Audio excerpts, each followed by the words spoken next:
jealous.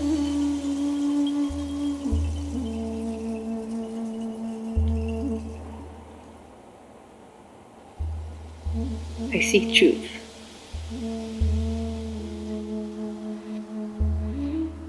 I'm beauty.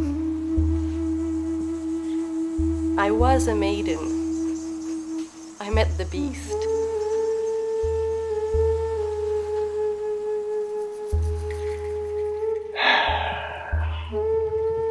This is Aristeas. This is the heart that's been forsaken, betrayed, and made dirty. It's the heart that's come and returned and beats stronger and stronger every day.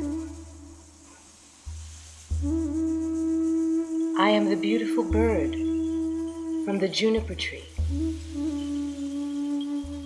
And though my mother killed me, and I was transformed into this beautiful bird, I am the match girl.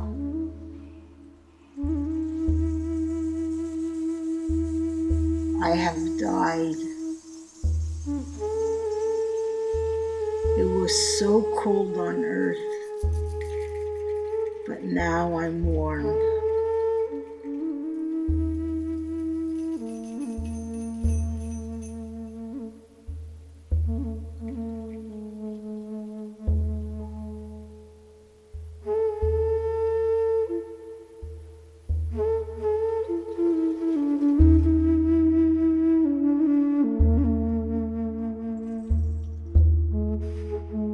There's still an unknown that's within the myth. There's still parts of yourself that you haven't explored. And that's what's hidden like a treasure in that myth. And that's what gets you. There's something that knows that that's right.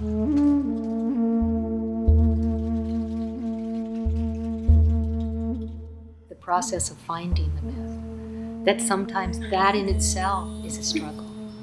Like you find one and no, that's not it. That's not really it. I can never find a myth. And then I kept saying, well, you'll know it when you find it because it hits you. And it's not necessarily the one you want. It's not the one, I want to be strong like Athena. It's the one that when you read it, you cry, that you get shivers, that you know that that's it. Because as you said, Benedict, it takes you where you're almost ready to go. And it leads you there.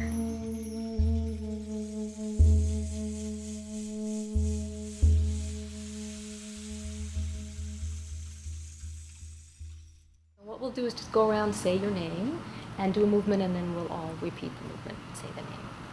Get this.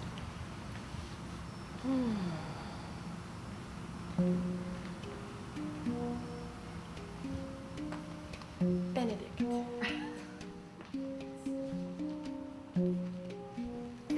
Benedict.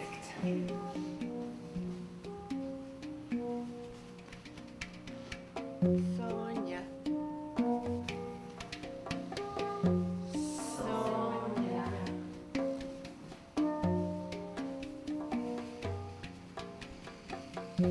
Kaylee!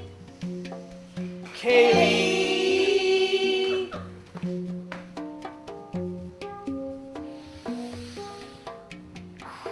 David.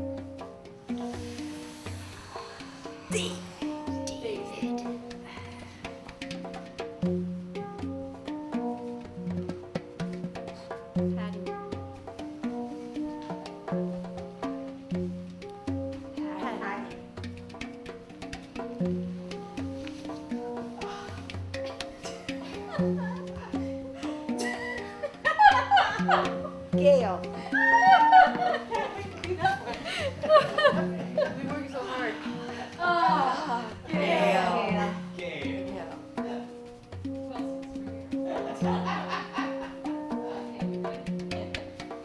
Yehudit. Yehudit.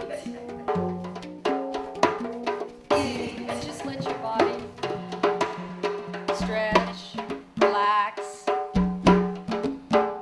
do what you need to do.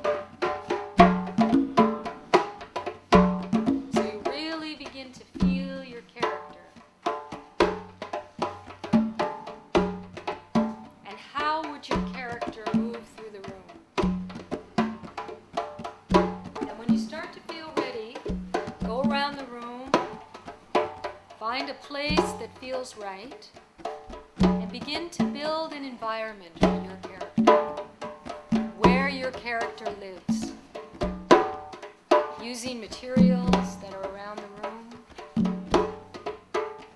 Begin to create the environment.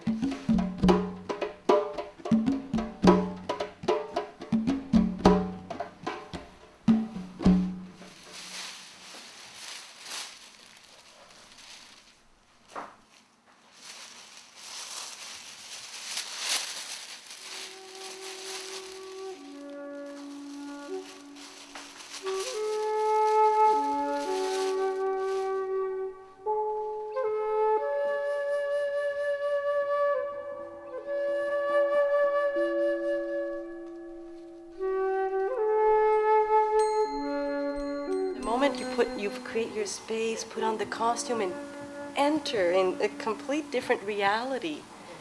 That's really amazing. It's make-believe, but it's just as real what happens during that time.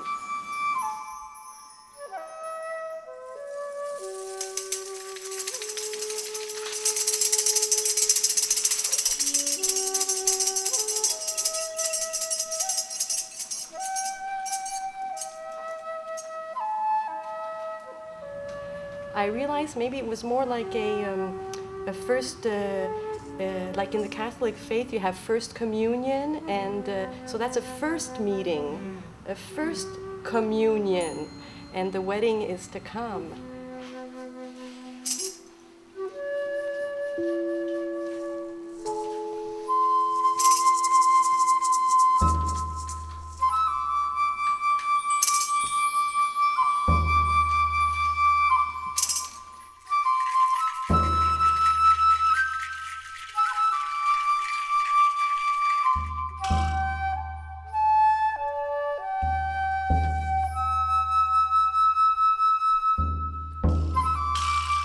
So powerful is that using the art, making the masks, you go beyond what you think you know, because you think you know, but then you see the mask.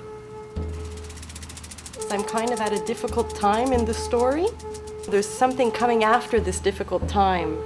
It's going to keep unraveling, and it gives me hope, and something else is going to develop out of where I am now. It's still further away.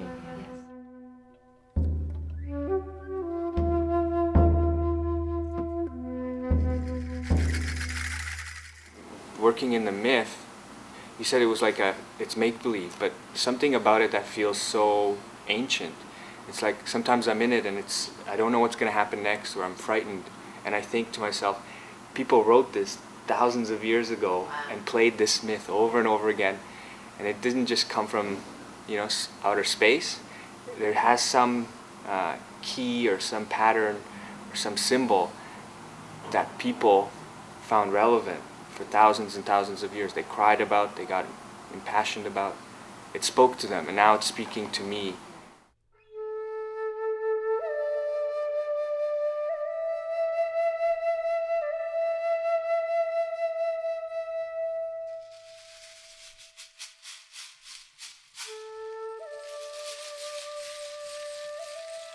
This relationship between the creative process, the private, the personal, and the imagination, and what's happening in my everyday life, and seeing that link, that when something new is happening and I'm trying new things out and it's scary, and I go to the art to try to understand and make sense out of the chaos that's happening to me, or that I'm part of. And the other way around too, I decide that I have this new desire or this dream, and I realize it in the art first, and then it starts to leak out and come out in my life, the way I behave around people, the way I speak. It's this constant relationship between the two. Same as Benedict, I don't feel like I can take off the character and put it into a box. I feel like it's always there. When I'm putting it on or taking it off, I'm just kind of walking closer to it. It's like it's always there, walking with me somewhere. In some way, it's always expressing itself. It doesn't just come up once, I'm just choosing to sort of get a little bit further from it and a little bit closer to it. This is Orpheus. the voice of reason. It's the songbird who's reclaimed the heart. Am I gonna like face that fear right now? It's like the real world, right? Constant other things are coming in and out. You have to kind of face.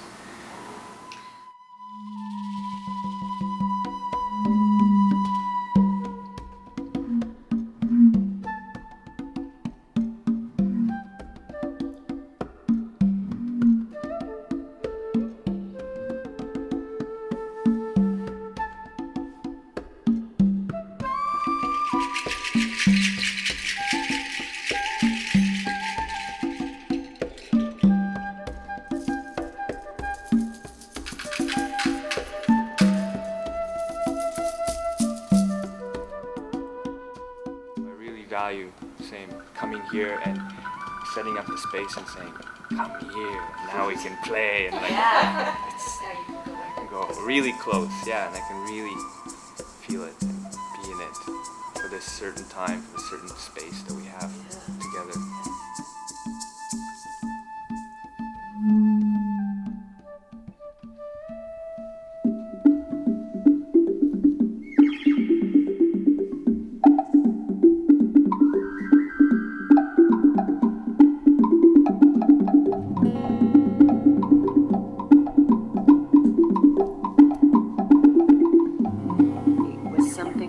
Childhood, and it used to just fascinate and repulse me when I was a kid, but I was so drawn to this story. And then when we were asked to find our myth or fairy tale, I mean, I had stacks of books and stacks and stacks, and I couldn't find it, and I thought, I wonder what that one was from my childhood. And Grimm has like a gazillion titles, and I just opened the table of contents, and it just jumped off the page. And I hadn't read that probably since I was 7. And when I found it and I started reading it, and so it's fascinating to me that I would choose it now, and it has so much resonance for me that I couldn't have known, that I didn't realize when I was a child, that obviously connected.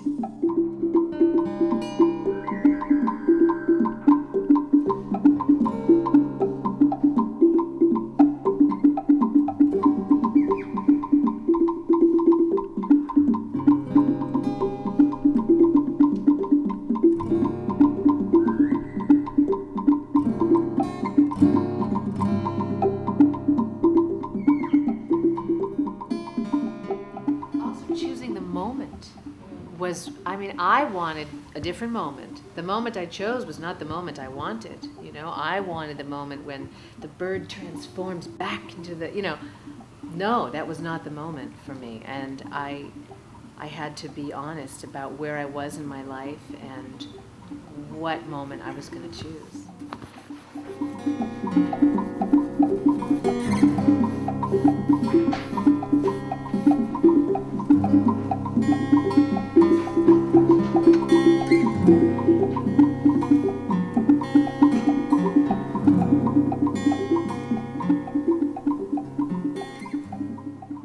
I have gained distance and perspective, wisdom, and am reclaiming the love that is rightfully mine.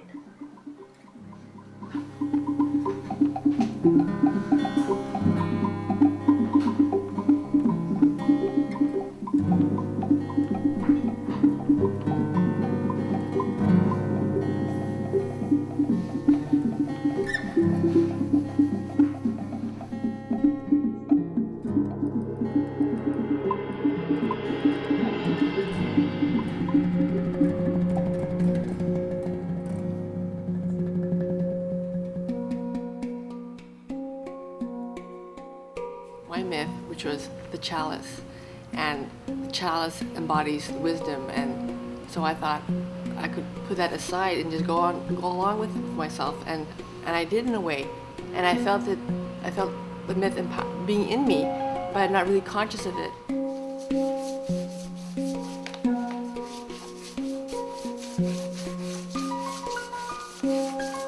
You're constructing your own reality. it's very tangible, it's right in your hand, and then you're using your body to express it, and to have all those modalities all come at once.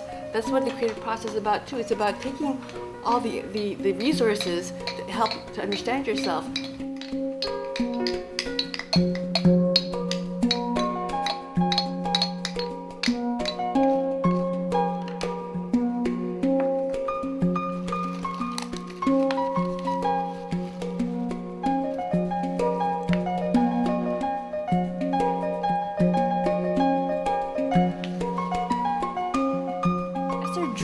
About my myth, okay?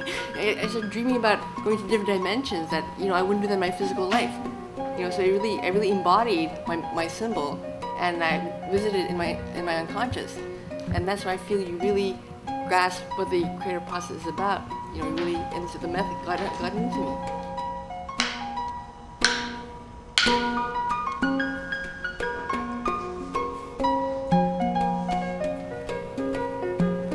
To see that it made a difference for people to have fiction that they could go into, to have a story that they related to so they didn't feel so alone. It comes from the clinical, and we bring it back to the clinical. And that we go to those places that we're asking our clients to go to. That's the tough part of the class, is you have to face places that we don't want to go to. Yehudit in the course set up a container that was safe. I felt we were safe. We could explore our worlds because we had a teacher that was giving us the room and everything we needed. Somebody was asking me, because I often broke the rules. If Yehudit said jump there, I said too bad, I'm jumping there. But I felt she gave us room to be able to do that also. If we wanted, it's true. If we wanted to alter something, we could alter it because there was room. There was a place to be different, to challenge the rules, to challenge the system that Yehudit had created. So for me, the course was such a intense pleasure. And the irony was that here I was doing the Matchla Girl, death, dying. I roared for 3 months or 2 minutes, 2.5 months. I was like, ha, ha, ha.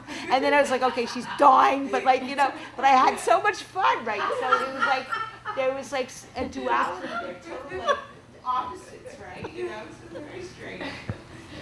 But it's funny because for myself also, as Yehudit knows, I was very reluctant to take this class. I didn't think I could do it. I'm not creative, etc., in the classical sense of the word. And it was safe, as you said. Yehudit made it safe.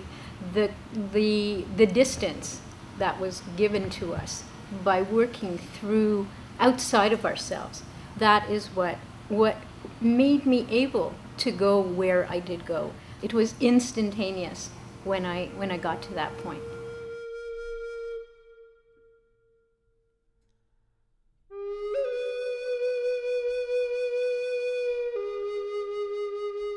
I had many issues surrounding the Holocaust for years and years and years, not really knowing consciously, but I know things were happening that were disturbing to me, but it was a blur. I didn't understand what anything was. I did it there, so should I do it there and then am I in the middle? I don't know. You know what, to try things. And see what feels right for you. And allow yourself to really move it and change it as you see it. This is giving you some distance. Okay, so I gotta move this over.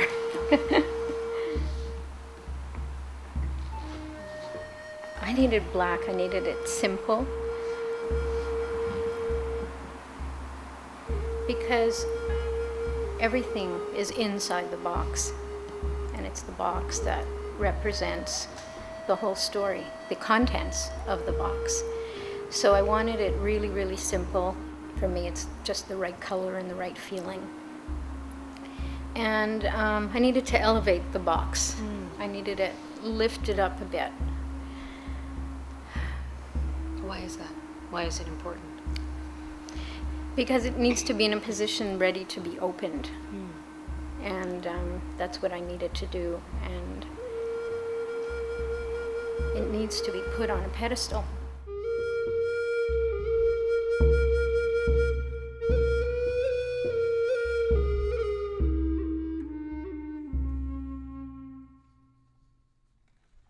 read The Little Match Girl, I cried my eyes out because I realized that I finally found a piece of literature that sort of reflected, you know, something in me, it was like, look, this is my story, not quite obviously, but there she was, you know, running, and her slippers were too big and she didn't have enough to eat. So it wasn't to that extreme, but it still was like, there I was walking in Van Horn School in the hallways, hearing all the children taking art lessons and crying because I couldn't be one of them because there wasn't the money for that kind of a privilege. So there's so many connections between me and The Little Match Girl. Little Match Girl, she didn't have shoes that fit right. Well, when I was little, I had no toys. I had, I think, one stroller my father bought, but he brought me home stacks and stacks of paper and stacks of crayons and pencils. And I had a little table and my chair, and I drew. And when I drew, you see, whatever I drew on the paper, it was mine, and I was rich.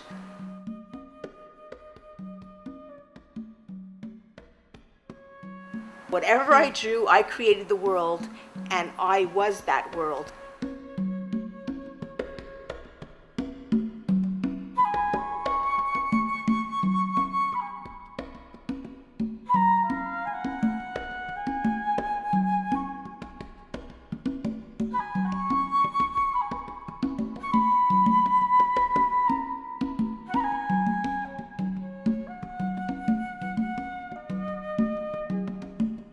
Started to get sick when I was about 18, and then I had some episodes afterwards.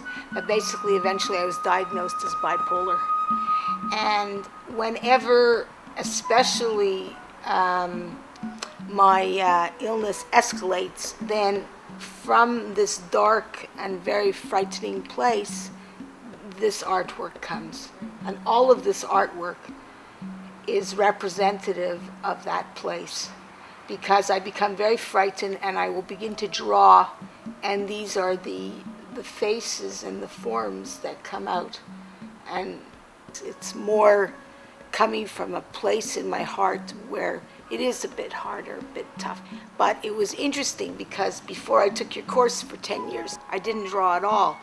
But once I start, I become totally compelled. And then, there will be all kinds of forms. I tend to like to do faces. And a lot of times I'm the model for the face, and I keep staring in the face and staring. This particular is actually a drawing of my mom, and she was a lovely lady. She did not look like this. Pain in me is in the drawing, so that's where my art sort of, I think it was always in me since I was a child, was this pain of this illness that was going to manifest itself at 18.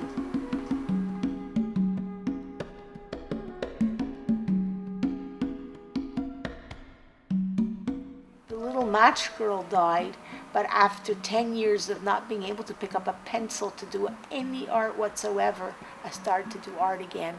So it was like something in me had to die in order for the art to finally be born. And it was the myth that gave birth to the art.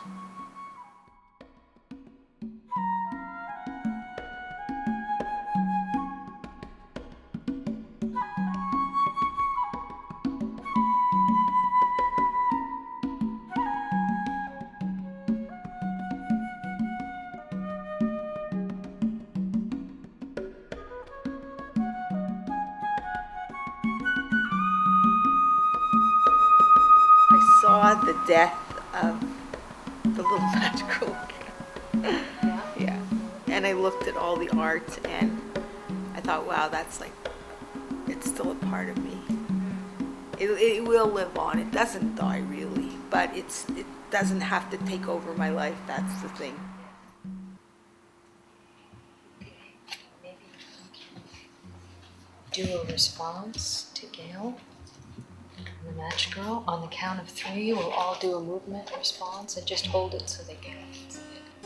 1, 2, 3.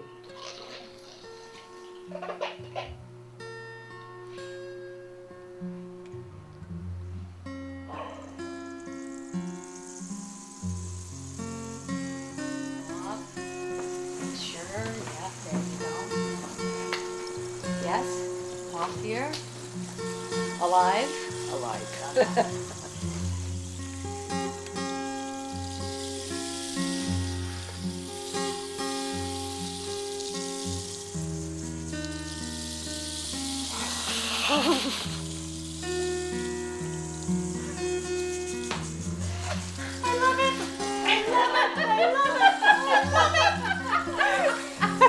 I especially love doing Beauty and the Beast, you know. And creating poses for each person, and also seeing how other people interpreted. Well, I think it allows you to be in the moment too. You know, not to think, not to plan too much. You don't. Everything, life is just so contrived. You just have to be authentic and be real in the moment. And so you just see something, you just do it. That's it. It is now. Being here with others.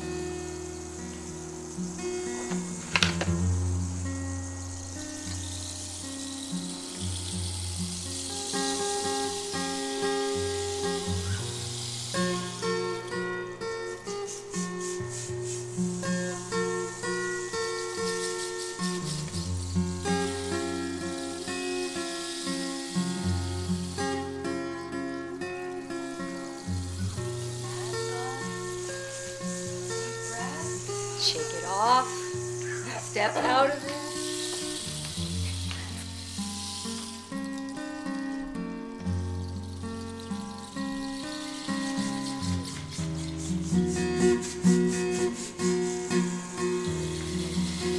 Gail just was rocking me in her arms, and it was so beautiful. I was practically start to cry, actually. I was feeling very sad when you did yours. You know, it's funny how each one, you know, like I felt empowered by, you know, and then I felt your pain in yours. I don't know if I was supposed to, but that's how I felt So it. as a closure too. Just you had all these emotions that are out, and then suddenly you see the response of everyone else. You're like, you know, it kind of puts closure to what you've been through. I really liked that idea because we receive, when we go to each person, we receive so much and we get to give back in a way, and our own personal response. And as you said, you see things that you didn't even know were in your character because of the response that you're getting. So you get to see something else. What I'd like you to do now is to pair up with someone else and have them wear your mask and any other part of your costume that you want, so that you get a chance to have some distance from it. And what I'd like you to do is to sculpt them in a particular posture. So you're going to have them be whatever you want them to be, and mold them like clay, as if they're clay. So find the expression that you want on their faces, and exactly the body part, get some distance from it, look at it, and if you don't like it, change it. You're the director. So you get to have absolute say on where you want them. The beauty of her body, like just lying on the ground, she really embodied the sensitivity of the little match girl. And then she had to say something which I needed so badly to hear. I know that I can do it.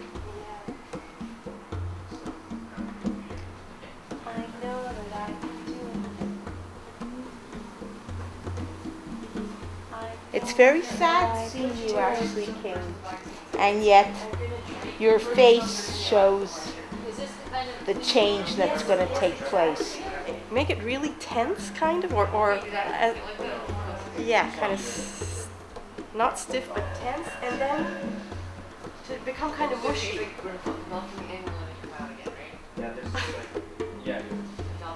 When I'm doing the exploration myself, I do beauty and I do the beast. And I know the story is about bringing them together, but directing Yehudit in it, I saw Beauty and the Beast together in one, and I saw the beast as feminine. So I saw the feminine and the masculine together in one, and that was wonderful to look at that, to watch that. Good experience. think I had the same feeling because I've been working so much on defining what these two opposing but attractive parts are, and going back and forth between them, and then seeing that embodied on a person, both of them together, with a voice, with a movement, to give me a sense of it's one person. The idea was there, but really seeing that it can be embodied, both those forces can live together and complement each other and move with sort of in one direction together. This doesn't belong to me. This doesn't belong to me.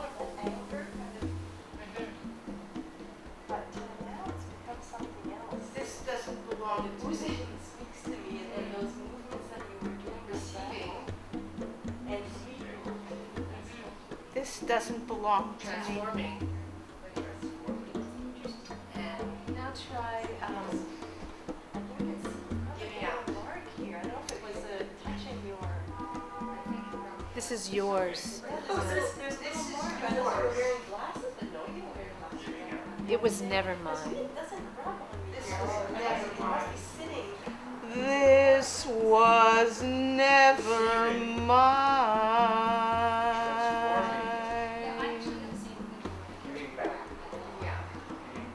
That's great, Gail. Thank you. This was yours. I love it. This was never mine. Here. Just from the back? Take it off from the back? Bring it in, and you're transforming in your belly here, and then coming out. Coming out. So the last word is coming out. What word did I use before? I forgot. Transforming, giving back. Yeah, giving back. Was yours. This was never mine. What I'd like you to do, take your two masks and put them where you want them in the room, and how close, how far away from each other. So you decide the distance that you want and where you want them and the levels that you want them. Okay, and then just stand back and look at them where you've placed them.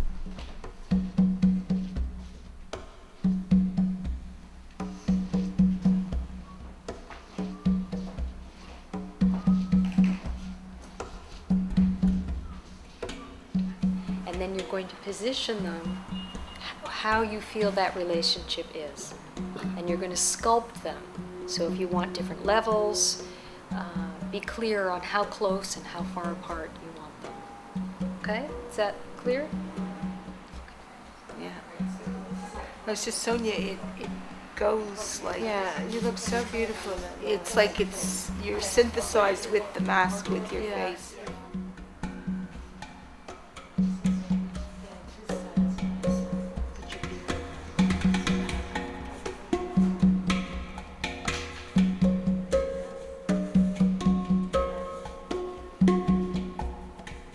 When you're in the mask of the other person, tell the person who's directing it how you feel in that mask. So give them feedback, how you feel in that role.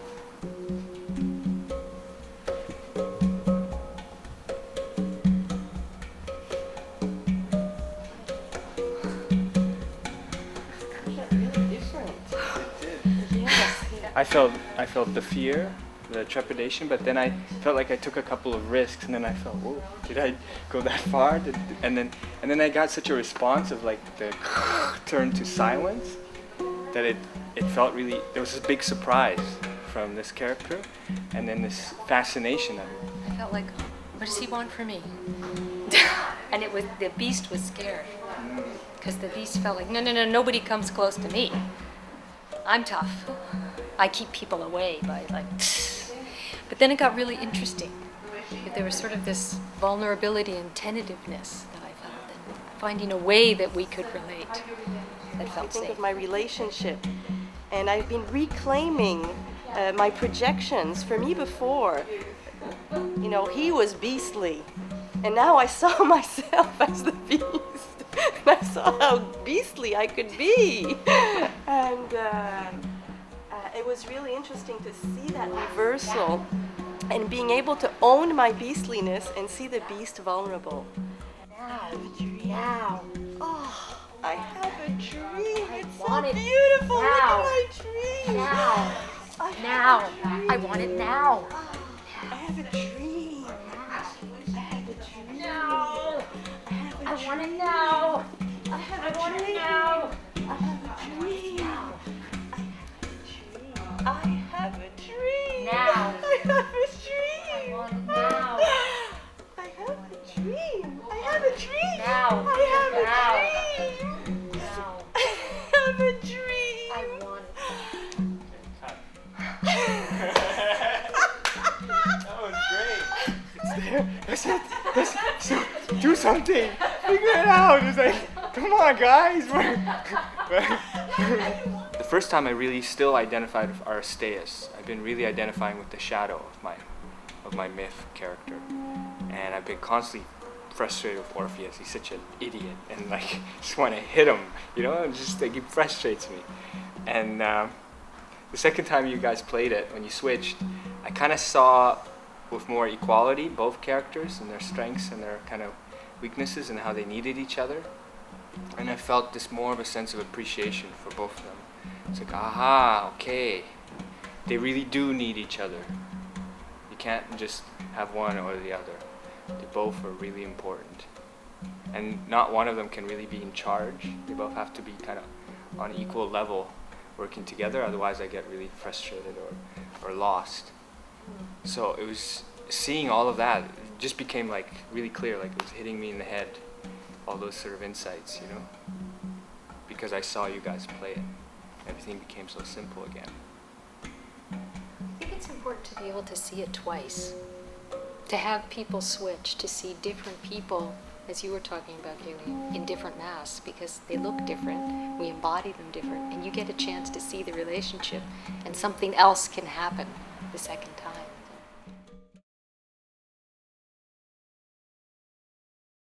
One day somebody was telling me the story of Pandora's box, and I just, all of a sudden, it was just an immediate reaction of, oh my gosh, that's my story. It's this box that I have been carrying around with me forever, not knowing that I was carrying this box, and all the pain that was contained in the box, the silence, not being allowed to open the box, that was my parents' secrecy. What would they say about their past? How did they present your history? They didn't. They never talked about my grandparents. They never talked about my aunts or uncles or cousins. I knew nothing about them, not their characters, barely their, I don't even know really all their names. And it was as if they did not exist. And I remember as a child going to school and people would be talking about their grandparents, and I would make up stories about my grandparents. I created characters for them because I did not have anything to fall back on. I knew nothing about them.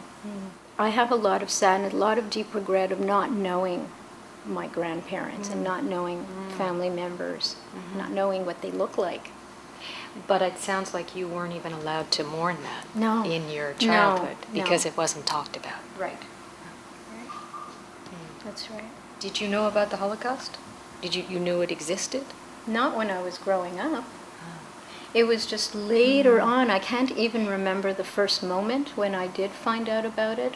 But I remember being, I guess, in grade 7, starting to question and asking them about where they came from and what they had gone through.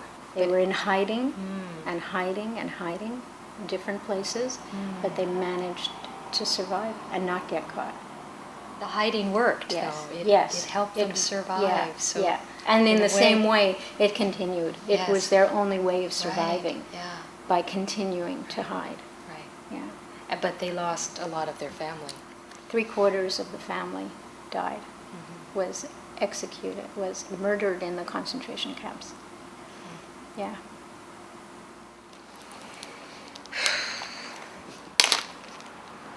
Oh God, I can't do this. Ooh. It might help you Yes. Oh, geez. My daughter went to Majdanek. She went on the March of the Living.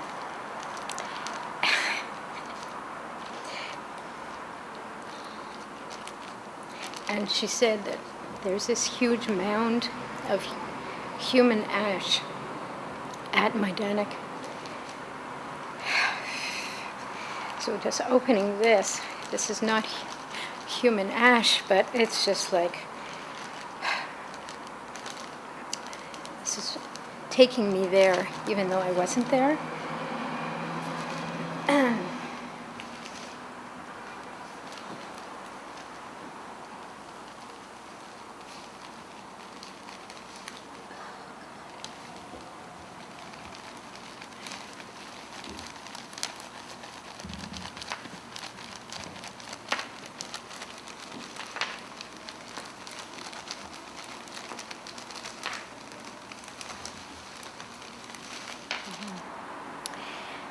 The ashes is that's the really hard part, but very appropriate because it needs to be there. Because that's the story, that's what's left, that's the legacy. Not really, but part of it, part of the legacy. So that kind of destroys the calm picture in a sense, but it needed to be there. And why was it important to make the box beautiful? Because, first of all, according to the myth that I chose of Pandora's box, it was a gift. It was a wedding gift, which Pandora was ordered not to open. For myself, I look at it also as it was a gift. In a sense, some people might not consider it a gift, but it was. It was something that was handed down to me. Actually, not even, I wasn't aware of this box, of this legacy that was handed to me. Again, not allowed to speak about the contents of the box. And it is a gift because opening up the box may be very painful, but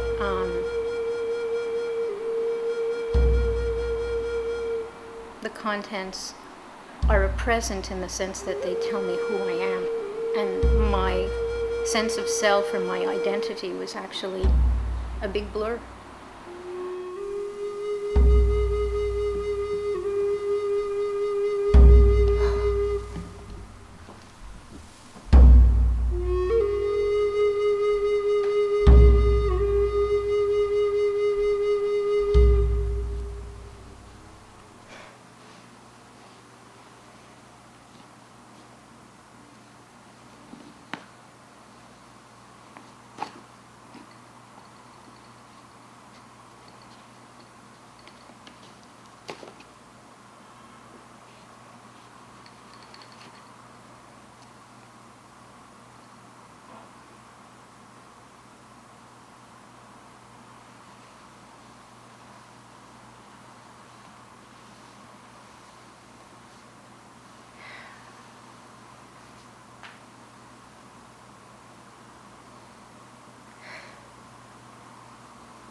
My family is gone, and their only crime was being Jewish.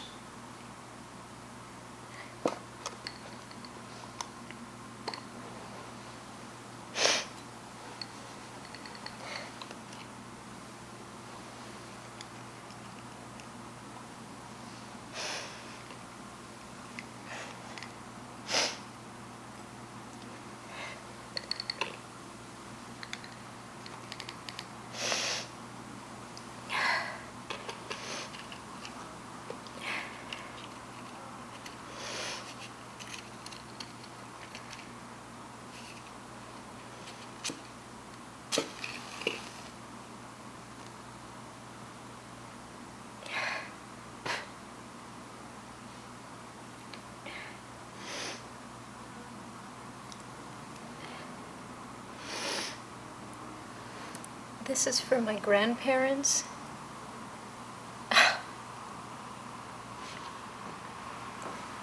This is for my aunts, for my uncles,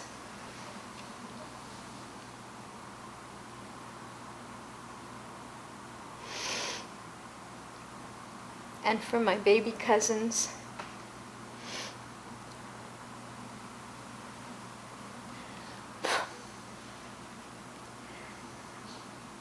Who are all thrown into the pits of hell. And all that's left are ashes. That's all that's left.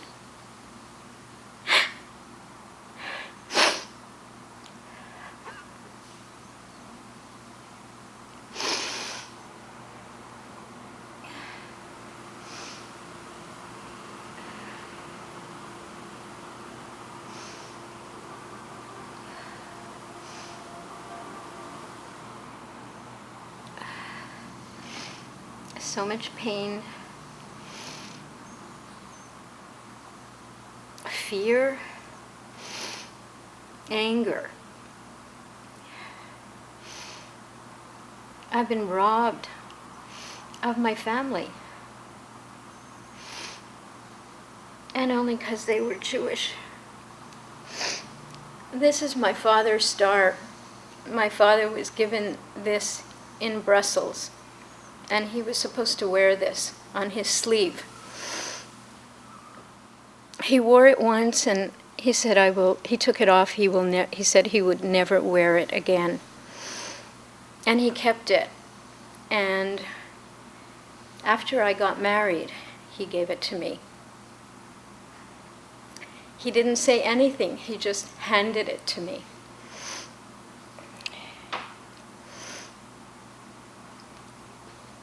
But through everything, there remains one other thing in this box. And that's hope. Hope for the future. Hope for continuation.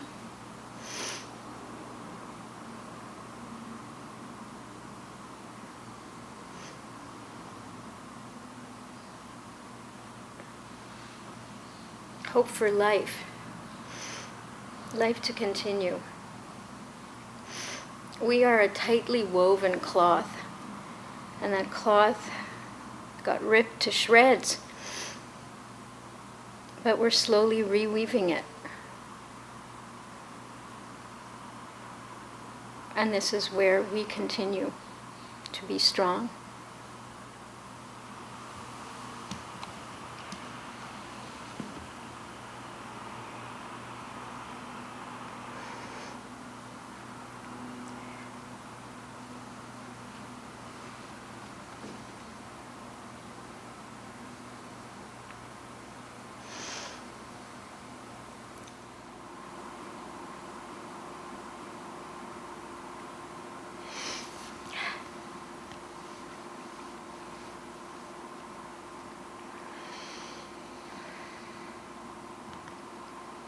So you're the first one to open the box, to talk about it, to break the silence. I am. That's really brave thing to do. I was very, very worried what was going to happen here, and but I feel wonderful. I feel like a weight has been lifted. Yeah, I feel great. Thank you. That's great. Thank you.